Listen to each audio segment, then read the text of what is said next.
and welcome back to the She Gallery Show. Thank you for being with us today, and thank you to our guest, Take Two, for joining us. You are live with Great to be us? here. Thank you. Actually, you're at a pre recorded show here with Can TV, and we are celebrating the evolution of Chicago style graffiti. This is Sharing His Energy Gallery on Can TV. My name is Dulce Maria Diaz. I am founder and director, and I am also one of the co curators for this exhibit and event that will be taking place this fall in partnership with the Epiphany Center, and that is here in the south side of Chicago. And this will be co curated with legendary Pengo and Trickster, who have invited another legendary, innovating graffiti writer, Take Two. And we go from hot stuff to Take Two.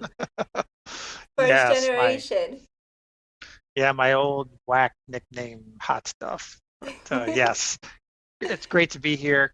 I'm really excited about the show and the exhibit and everything that we're going to be doing to promote this. So It's such an honor. It's such a great honor.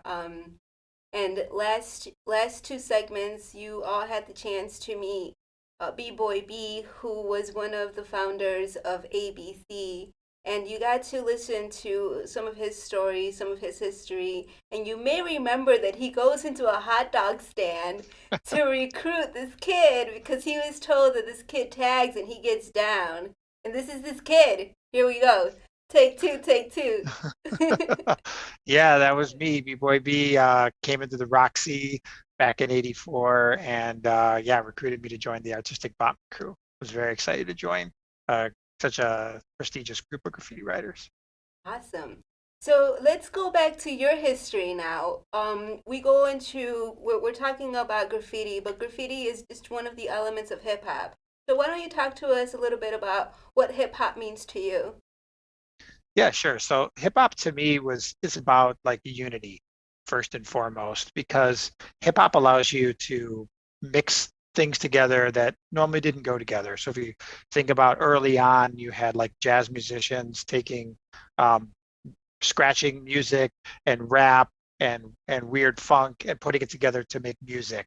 And so that's to me what hip hop is it's people from the street, mostly kids or young adults, and really bringing together whatever they want in and mixing it in and allowing a bunch of other people to kind of tag along and ride along with it and build upon it.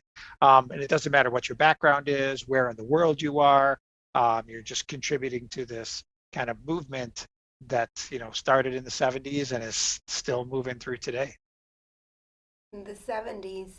What was your first introduction to, well, first off, hip hop? This exhibition is showcasing graffiti work, but it's also we're also having an event where we're introducing all of the elements of hip hop. And for you, Take Two, you actually started breakdancing before you started writing. Is that right? That's right. Yeah, I started doing the robot, which was a precursor to popping in the mid '70s, and then in 1983 when the movie Flashdance came out, like a lot of people in the throughout the city and the world, we were introduced to breaking from a New York style of breaking and popping. And my friends saw it and they immediately said, "You got to see this movie. These guys are spinning on the floor, and it's really cool. So you got to check it out." So I went, I saw it, and I started breaking. And that was kind of my introduction to real hip hop because I had been painting in the '70s, just like I had been doing popping or doing the robot, but I really didn't understand that it was part of some movement until the early '80s. Okay. And talk to us a little bit about CBC. Sure, the Chicago Breakdown Crew. So back in '83, when I started breaking, a few guys that I had met in high school, we decided to start a crew. First, we were the Dynamite Breakers. We were actually on Channel 26 on Club Del Nino with a bunch of other breakers from the South Side. So it was, to me, it was actually a very interesting thing because we like the city was so segregated. I lived up on the Northwest Side. You didn't know anybody from Pilsen. Pilsen people didn't know somebody from Logan Square or from Uptown. And so that's what hip hop allowed us to do. It allowed us to travel out through the city. And so as part of Chicago Breakdown Crew, we would travel around around the city and the suburbs to break against other and challenge other breaking crews. So, and then we morphed, some of us morphed into and grew into artistic bombing crew. Not really morphed, but really grew into it. Some of us carried over. We started doing graffiti as part, because we understood it was one of the elements of hip hop, and we wanted to be hip hoppers. And so we started doing graffiti at the same time, and we started breaking. Okay. And why don't you talk to us about your introduction to graffiti and when you learned the difference between gang graffiti and the graffiti that you practice now? Sure.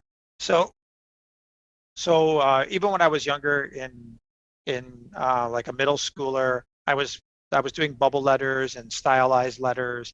So I had that kind of foundation. And in my neighborhood, I lived at the end of the railroad, where railroad tracks was at the end of my street, and everybody painted on the other side of the train tracks. Like they put up their name, Bob was here or whatever. There'd be gang graffiti. So I was introduced to writing on the walls at a pretty early age. And in 79, I saw the movie The Warriors, which had New York trains all over it. It was filled with graffiti and kind of mixed in um, with this gangs that were going on. But I was very intrigued by the graffiti. I started writing Lord Knight around the neighborhood.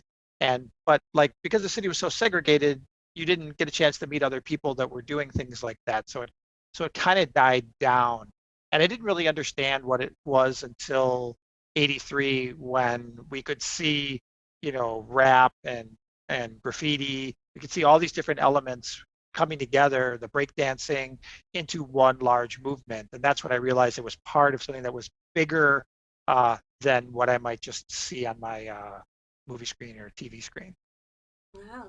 And why don't you talk to us about when talking to Take Two and hearing his story, we mentioned sketching and actually getting to the wall. And so what I don't know if B-Boy B if we had mentioned that, but this term of paper kings where everybody starts off in paper and they do their tags in paper and then they finally get into the wall, and some people may still do that. They might do a sketch before they get to the wall.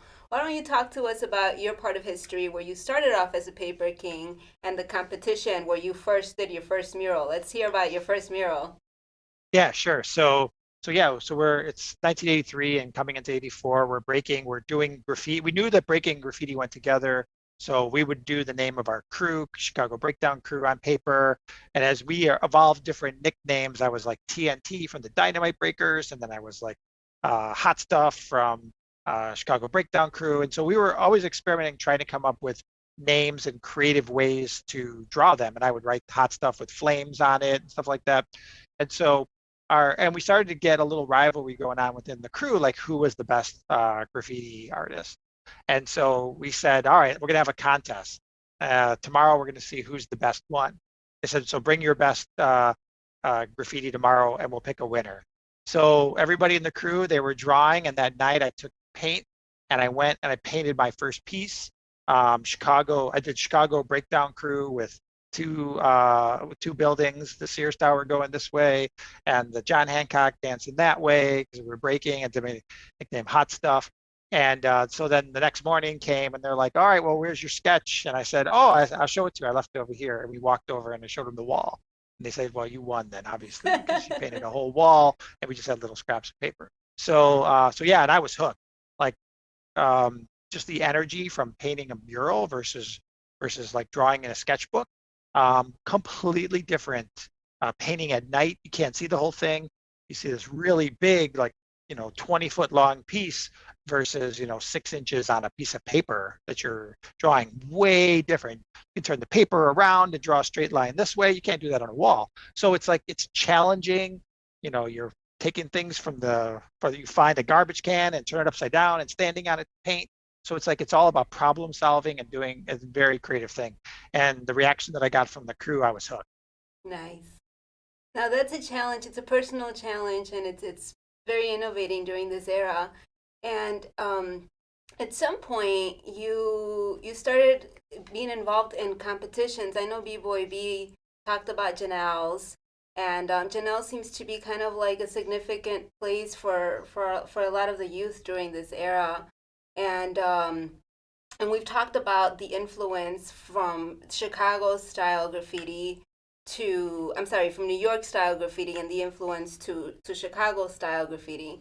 So it seems like people here were influenced with each other, Janelles, and we'll get to Janelles a little bit in more competitions. But first, I want to hear a little bit about your take on your influence. So here you're saying that the first time that you saw graffiti, it was kind of just like so and so was here, very street. But something that and then you learned from the graffiti from New York, but something else that you were able to see that New York didn't have was the influence from the actual gang graffiti that Chicago has. Do you want to talk to us about the influence from the gang graffiti that Chicago had for the graffiti that you practice today? Sure. So when graffiti was like incubating here in the city in the early 80s, it started in the places that there was already graffiti. So when I painted that wall, there was already gang graffiti on it. And we would ride the buses, and the buses for years, for decades, have had gang graffiti in the back. They had all kinds of like kids riding it to school, especially when busing started. In the late 70s and early 80s, you went to high school, you rode a bus to get there instead of going to the one that was in your neighborhood. And so it kind of opened this communication mechanism and a way for people to write. So we learned places to do graffiti from where it already existed, and most of that was gang graffiti. But it needed to look different, so you didn't look like a gang. And so if you look at a gang tag and a graffiti artist or graffiti writer's tag, they look very, very different. And so they're very recognizable, different styles. So we wanted to differentiate ourselves from the gangs. But one of the things that influenced our style is Old English letters used by the gangs. So they would put up big murals. They were only two color. They could be seen from very far away, and they would have very cool scripting with like a curved, like Old English has a lot of curves in it, and then like some straight edges with another curve on it.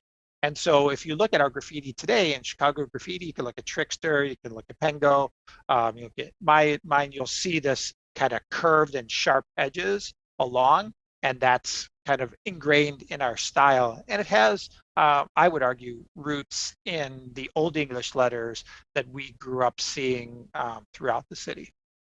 And that's an evolution in itself. Thank you so much for sharing that. Now let's go back to Janelle. Do you want to talk to us about Yeah, Janelles was great because competing and learning and growing? Yes. Janelles was good because they were like very supportive. They would have breakdancing contests there. They would have graffiti contests. So when that movement was happening in the 80s, that's where you could meet. Rainbow Roller Rink, other places like that. Janelles was a great place. It was kind of close to Logan Square, so it was a lot of the Puerto Rican graffiti artists and breakers and people from Humboldt Park. They would all go to, and we would come from the Northwest side. We would all go to Janelles, and you could battle and you could meet other people. But the very first time I went there was because I had seen a flyer. There was always party flyers. You go to one party and there'd be 20 flyers for parties the next weekend. And so And there was one Janelle's, for sorry, Janelle's is an underage Jews bar. Yes. correct. Yes, yes. There was like Medusa's, Janelles, and it was great because you could go there as a high schooler and have a great time. So so I saw one for there was a graffiti contest. So I'm doing my bubble letters, my original graffiti. I'm still hot stuff, and I haven't met any other graffiti writers yet. And so I saw that. I'm like, oh, a graffiti contest at Janelle's, I'm in, right? Because like I'm painting murals around my neighborhood. So it's a graffiti contest. So I said, I'm going to get there early. I put all my paint in a duffel bag and I showed up for the graffiti contest. And I knocked on the door and they're like, yes. And I'm like, oh, I'm here to paint. They're like, paint what? And I'm like, for the graffiti contest. They go, it's not that kind of a graffiti. You got to bring a poster or some clothes. And I was like, oh, it didn't say that on the flyer, you know? So, all right. So my friends that were with me, I got them to tape together cardboard and we made a big bubble letter Chicago. And so by the time we were done, we got in there, everybody was already in. And then I saw the ABCs and the CTAs. CTAs were guys that moved from New York to Chicago. So they knew about New York styles and things like that. And some of the ABCs had been to New York or had some connections there. So they had some advanced styles. So I came in with my bubble letters, and I was similarly booed for my graffiti. Uh, but uh, but a few months later, B-Boy B, who was there that night, came to the Roxy's hot dog stand to recruit me. So it all worked out in the end. And that's such a cool story. One, back then, what he's saying is that this competition required you to kind of show up with a poster. Today, when we're talking about graffiti competitions, it is understood that you go with a duffel bag and your paint. It's live painting. So it's almost like you already had this preconceived idea of what it ended up being today. And this was also a stepping stone for you, a learning lesson that has continued to help you today to not make fun of other people, no matter what level that they are in, and encourage Yeah, other people. So that's a great, great lesson. And then at the end, they recognize your talent. It's very funny. When we had B-Boy B on, he was like, we used to go to Janelles and we used to have our jean jackets with our graffiti. And then, like, when talking with you, you're like, I go to Janelle's and there's these guys with their jean jackets, and I'm like, how do they get their graffiti on there? So it's like listening to these different perspectives and then seeing you guys come together and still continue to work together today and give back to the community. So you mentioned CTA and you mentioned ABC, and we talked about rivalry crews. I know that you guys that have been with us have heard these healthy competitions, these healthy ways, these non-violent acts. And that is something that hip hop has been very, very successful in doing. Do you want to talk to us a little bit about your take on rivalries and competitions and healthy hip hop competitions? sure. Yeah. So the fame and the notoriety portion of graffiti that gets reinforced as you do more of it, and that more could be better styles or it could be more volume or a combination of the two. You get recognition, and so you're going up against. In some ways, you're going up against yourself as an artist. Like how can I make something better than I did before? In other ways, you're in competition with the other crews. Who can hit these walls first? Who can do a bigger piece? Who's going to be more up on the train lines, who's going to be up in the tunnels, who's going to be on the rooftops. And so this rivalry fuels you. And so you have friendly rivalries where it just might be we're going to go against this car crew, and we're going to see who can take over this bus line, right? And so you're sneaking into the bus barns and you're painting, you're doing all this stuff. But there's also another aspect of it, which is we, and it's kind of unique to Chicago, and it kind of a little bit of our gang roots is our gangs would flip the other crew. So you would, and that's something that Chicago graffiti artists do, and it's pretty unique to this area. Is our rivals, we would write their names, we would put them up to give them some recognition, but because we flip them upside down, it's a diss. And so it's a little bit different of a thing that's kind of unique to Chicago. But that rivalry, and then the more you're up, you're not only like growing yours, you're growing the reputation of this is your rival, and you're actually up more than them with their own name upside down, even disses them more, right? So it's an interesting thing, but that rivalry really fuels. And no matter what, it could be paper. The first time I met Slang, um, he was doing paper, right? And I saw this kid, I was like, oh my God, if this guy could do this on the walls, I'm in trouble. Like that's my first reaction because he was just so good. And so it is important to embrace the next generation of writers always, or the new writers, or even in your generation. But yeah, that's how rivalries help uh, fuel innovation and creativity. It's also like they're going to buff your tags, so you got to figure out a way to make it more permanent. So then we were looking, and graffiti writers were incorporating different materials into their art so that it would stay longer. They would go to buff it and it wouldn't disappear. So it also fueled innovation. Innovation, inspiration, teamwork in a big sense. We're talking about Cruz. And when speaking to Take Two, I said, he was very, very loyal about Cruz. Do you want to talk to us about your take on Cruz and your loyalty to Cruz? Even as you started dying down, you continue to throw up your crew. What does your crew mean to you? Yeah. So one, having started my own crew, with Chicago Breakdown Crew, or being a founding member of it. I don't want to say that I was the only one that started it. Being a founding member there, um, made me understand how it is to have a crew of people. And then, but we were mostly breakers with a little bit of graffiti. Some of them also joined ABC. But when we joined ABC, I got to be with people that were like really down graffiti writers and would go and paint and would look out for you and collaborate with you in ways that somebody who isn't as down or isn't as committed to doing graffiti like most of our breakers were. It was very different.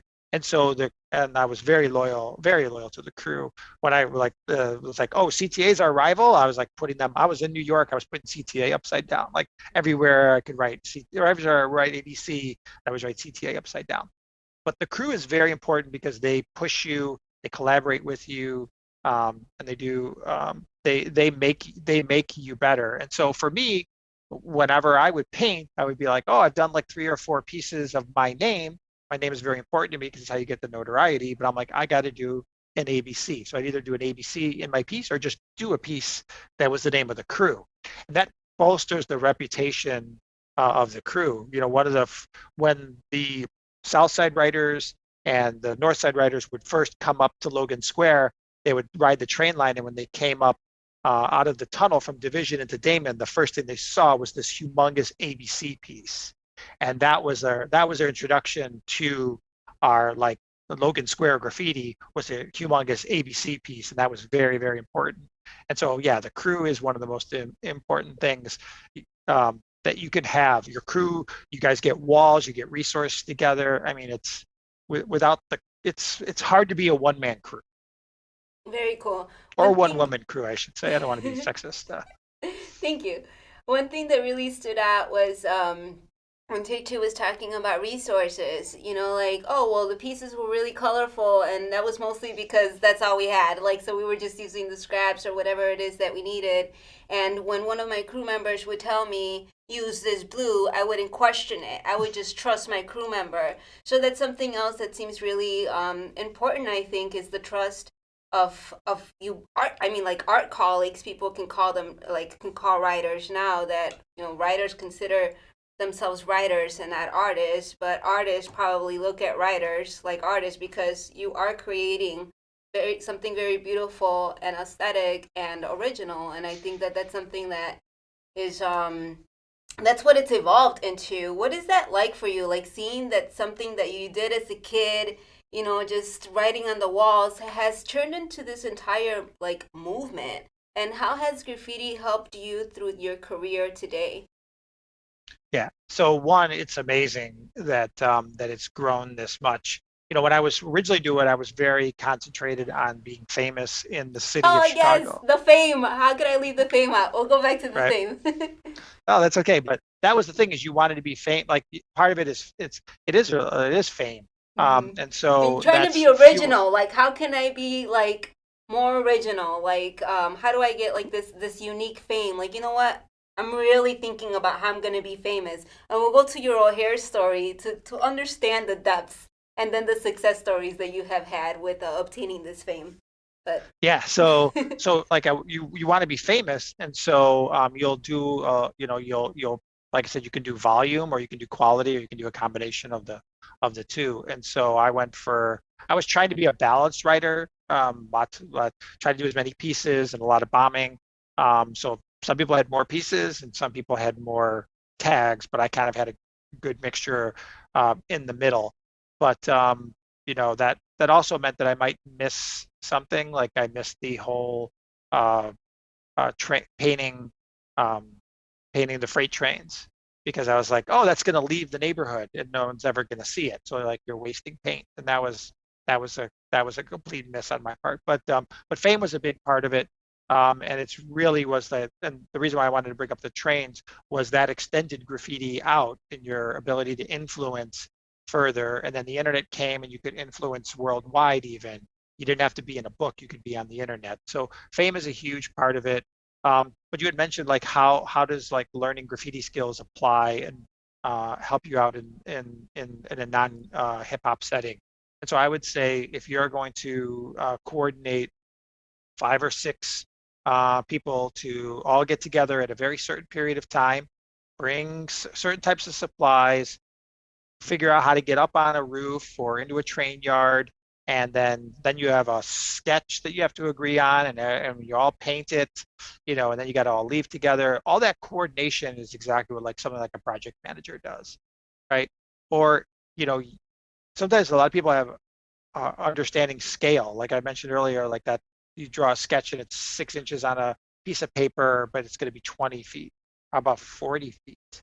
Right? How about a city block long? Like how often do you get to plan and scale up something like that?